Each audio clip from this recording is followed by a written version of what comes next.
comments during the March League meetings in Arizona, Cowboys owner Jerry Jones made the case to his colleagues for getting out of the business of conducting internal investigations that supplement the work of the criminal justice system.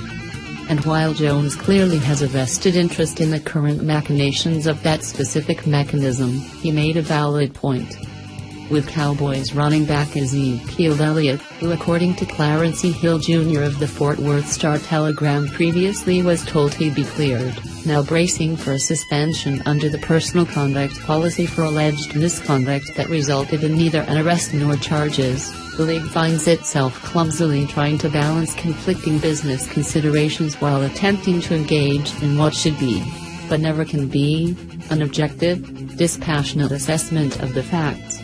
On one hand, the league needs to placate Jones, who has more power than ever and who, we're told, made it clear to the powers that be a year ago that he won't be as gracious and compliant as Patriots owner Robert Kraft if a star player gets banned for something the boss thinks is bogus. On the other hand, the league needs to be cognizant of the potential PR consequences that would flow from a decision to give Elliott a path, especially if his alleged victim files a lawsuit and eventually tells a compelling tale of domestic violence that the court of public opinion finds persuasive. Surely, that's one of the reasons why this case has taken so long to resolve. Whether the result of delicate negotiation or persistent consternation, the league office had been tiptoeing through a potential minefield, trying to find a path that will appease everyone involved and assuage the possibility of a Ray Rice, Josh Brown-style media firestorm. Whatever the league does, it needs to do it now. The internal appeals process needs to be resolved before Week 1, so that the potential suspension doesn't hover 1 week at a time over the 2017 season.